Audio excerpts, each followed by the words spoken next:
Little red riding hood ये कहानी पसंदीदा परियों की कहानियों और बच्चों के लिए लघु कथाओं में चित्रित की गई है। आप इसकी तुलना द ब्रदर्स ग्रिम संस्करण लिटिल रेड कैप से करना चाह सकते हैं। लिटिल रेड राइडिंग हुड के लिए एक उदाहरण एक बार की बात है। एक प्यारी छोटी लड़की थी जिसे हर कोई प्यार करता था, जो उसे देखता था, लेकिन सबसे बढ़कर उसकी दादी, और ऐसा कुछ भी नहीं था जो उसने बच्चे को नहीं दिया होता। एक बार उसने उसे लाल मखमल की एक छोटी सी टोपी दी, जो उसे इतनी अच्छी लगी कि वह कभी और कुछ नहीं पहनेगी। इसलिए उसे हमेशा लिटिल रेड राइडिंग हुड कहा जाता था। एक दिन उसकी माँ ने उससे कहा, आओ लिटिल रेड राइडिंग हुड, यहाँ केक का एक टुकड़ा और शराब की एक बोतल है। उन्हें अपनी दादी के पास ले जाओ, वह बीमार और कमजोर है और वे उसका भला करेंगे। पहले निकल जाओ, ये गर्म हो जाता है, और जब आप जा रहे हों तो अच्छी तरह से और चुपचाप चलें और रास्ते से न भागें, या आप गिर सकते हैं और बोतल तोड़ सकते हैं, और तब आपकी दादी को कुछ नहीं मिलेगा। और जब आप उसके कमरे में जाते हैं तो मत सुप्रभात कहना भूल जाओ, और ऐसा करने से पहले हर कोने में मत झांको। लिटिल रेड राइडिंग हुड ने उसकी माँ से कहा और उस पर अपना हाथ रखा, मैं बहुत ध्यान रखूंगी। दादी जंगल में रहती थी, गांव से आधा लीग दूर, और जैसे ही लिटिल रेड राइडिंग हुड ने जंगल में प्रवेश किया, एक भेड़िया उससे मिला। लिटिल रेड राइडिंग हुड नहीं जानता था कि वह कितना दुष्ट प्राणी है, और वह उससे बिल्कुल भी नहीं डरता था। शुभ दिन लिटिल रेड राइडिंग हुड, उन्होंने कहा। धन्यवाद, कृपया भेड़िया, कहाँ दूर इतनी जल्दी? लिटिल रेड राइडिंग हुड मेरी दादी के लिए आपके एप्रन में क्या है? केक और वाइन। कल बेकिंग डे था, तो बेचारी बीमार दादी को कुछ अच्छा करना है, उसे मजबूत बनाना है। लिटिल रेड राइडिंग हुड, तुम्हारी दादी कहाँ रहती है? लकड़ी में एक लीग का एक अच्छा चौथाई आगे। उसका घर 3 बड़े ओक के पेड़ों के नीचे खड़ा है। अखरोट के पेड़ ठीक नीचे हैं। आपको निश्चित रूप से यह पता होना चाहिए, लिटिल रेड राइडिंग हुड ने उत्तर दिया। भेड़िए ने मन ही मन सोचा, कितना कोमल युवा प्राणी है, कितना अच्छा मोटा कौर है, वह बूढ़ी औरत की तुलना में खाने के लिए बेहतर होगा। मुझे चालाकी से काम लेना चाहिए ताकि दोनों को पकड़ा जा सके। इसलिए वह लिटिल रेड राइडिंग हुड के पास थोड़ी देर तक टहलता रहा, और फिर उसने कहा, लिटिल रेड राइडिंग हुड, देखें यहाँ कितने सुंदर फूल हैं। आप इधर उधर क्यों नहीं देखते? मुझे ये भी विश्वास है कि आप न सुने कि छोटे पक्षी कितने मधुर गा रहे हैं। आप गंभीरता से साथ साथ चलते हैं जैसे कि आप स्कूल जा रहे हों, जबकि यहाँ जंगल में बाकी सब कुछ प्रफुल्लित है। लिटिल रेड राइडिंग हुड ने अपनी आंखें उठाईं, और जब उसने पेड़ों के माध्यम से इधर उधर नाचती हुई धूप को देखा और हर जगह सुंदर फूल उगाए, तो उसने सोचा, मान लीजिए कि मैं दादी माँ को एक ताजा नाक लेती हूँ, वह उसे भी प्रसन्न करेगा। ये दिन में इतनी जल्दी है कि मैं अब भी अच्छे समय में वहां पहुंच जाऊंगा।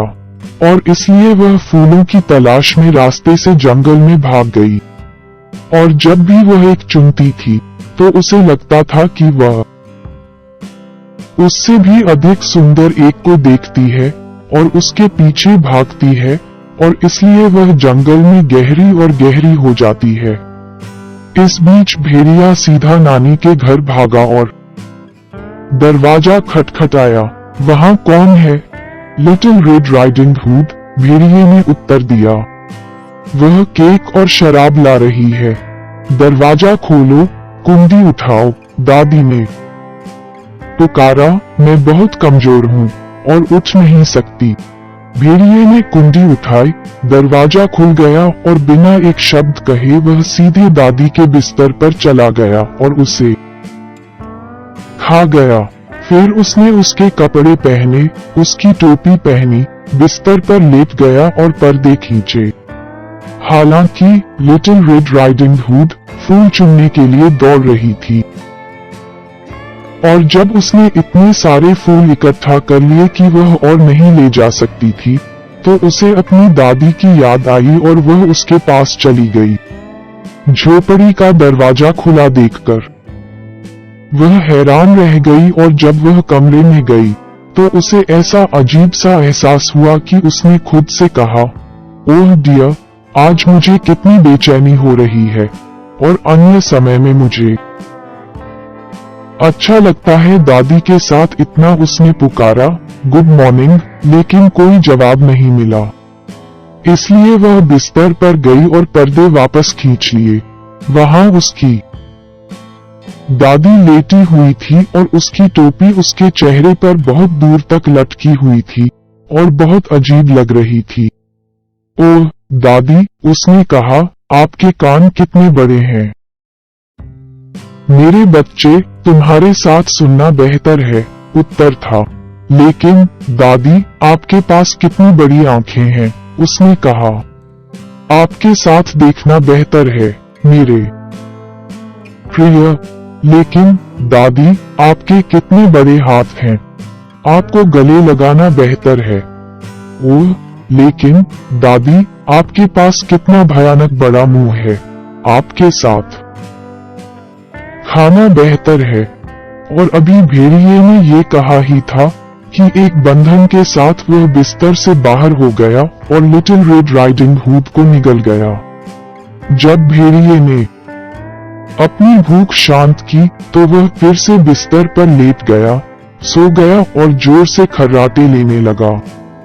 शिकारी बस घर से गुजर रहा था और उसने सोचा, बुढ़िया कैसे खर्राटे ले रही है, मुझे बस देखना चाहिए कि क्या वह कुछ चाहती है। सो वह कमरे में गया और जब पलंग के पास पहुंचा तो देखा कि भेड़िया उसमें पड़ा है। क्या मैं तुम्हें यहाँ पाता हूँ, तुम बुरे पापी हो, उसने कहा। मैंने आपको लंबे समय से खोजा है। फिर जैसे ही वह उस पर गोली चलाने वाला था, उसे लगा कि शायद भेड़िए ने दादी को खा लिया है और वह अभी भी बच सकती है, इसलिए उसने गोली नहीं चलाई बल्कि एक जोड़ी कैंची ली और काटने लगा सोते हुए भेड़िए का पेट। जब उसने 2 स्निप्स बनाए तो उसने लिटिल रेड राइडिंग हुड को चमकते हुए देखा और फिर उसने 2 स्निप्स और लगाए और छोटी लड़की चिल्लाते हुए बाहर निकली। आह, मैं कितनी डरी हुई हूँ। भेड़िए के अंदर कितना अंधेरा था। और उसके बाद बूढ़ी दादी भी जीवित निकल आई, लेकिन सांस लेने में कठिनाई हो रही थी। लिटिल रेड राइडिंग हुड हालांकि जल्दी से बड़े पत्थर लाए, जिससे उन्होंने भेड़िए का पेट भर दिया, और जब वह जागा तो वह भागना चाहता था, लेकिन पत्थर इतने भारी थे कि वह एक बार में गिर गया और मर गया। तब तीनों प्रसन्न हुए। शिकारी ने भेड़िए की खाल खींची और उसे लेकर घर चला गया। दादी ने केक खाया और शराब पी जो लिटिल रेड राइडिंग हुड लाया था और पुनर्जीवित किया, लेकिन लिटिल रेड राइडिंग हुड ने खुद से सोचा, जब तक मैं जीवित हूँ, मैं कभी भी रास्ता नहीं छोड़ूंगा जंगल में दौड़ने के लिए, जब मेरी माँ ने मुझे ऐसा करने से मना किया है। ये भी संबंधित है कि एक बार जब लिटिल रेड राइडिंग हुड फिर से बूढ़ी दादी के लिए केक ले जा रहा था, तो एक अन्य भेड़िए ने उससे बात की और उसे रास्ते से हटाने की कोशिश की। लिटिल रेड राइडिंग हुड हालांकि अपने पहरे पर था और सीधे अपने रास्ते पर चला गया और अपनी दादी को बताया कि वह भेड़िए से मिली थी और उसने उसे गुड मॉर्निंग कहा था, लेकिन उसकी बुरी नजर के साथ आंखें कि अगर वे सार्वजनिक सड़क पर नहीं होते तो उसे यकीन था कि वह उसे खा गया होता।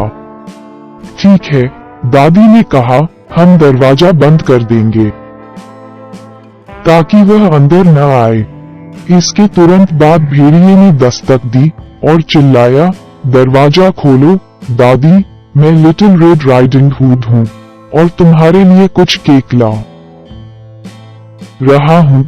लेकिन वे न तो बोले, नहीं दरवाजा खोला। इसलिए ग्रे दाढ़ी ने घर के 2 या 3 चक्कर लगाए और आखिर में छत पर कूद गए।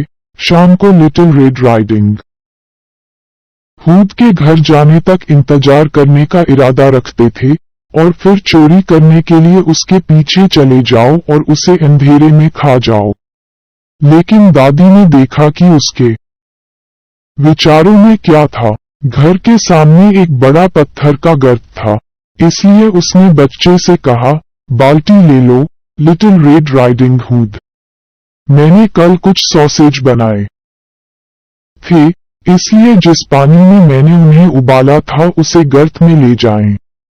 लिटिल रेड राइडिंग हुड ने तब तक धोया जब तक कि महान गर्त काफी भर नहीं गया। फिर सॉसेज की गंध भेड़िए तक पहुंच गई और उसने सूंघ लिया और नीचे झांका और आखिर में अपनी गर्दन इतनी दूर फैला दी कि वह अब अपने पैर नहीं रख सका और फिसलने लगा और छत से सीधे महान गर्त में फिसल गया और डूब गया। लेकिन लिटिल रेड राइडिंग हुड खुशी खुशी घर चला गया और फिर कभी किसी ने उसे नुकसान पहुंचाने के लिए कुछ नहीं किया।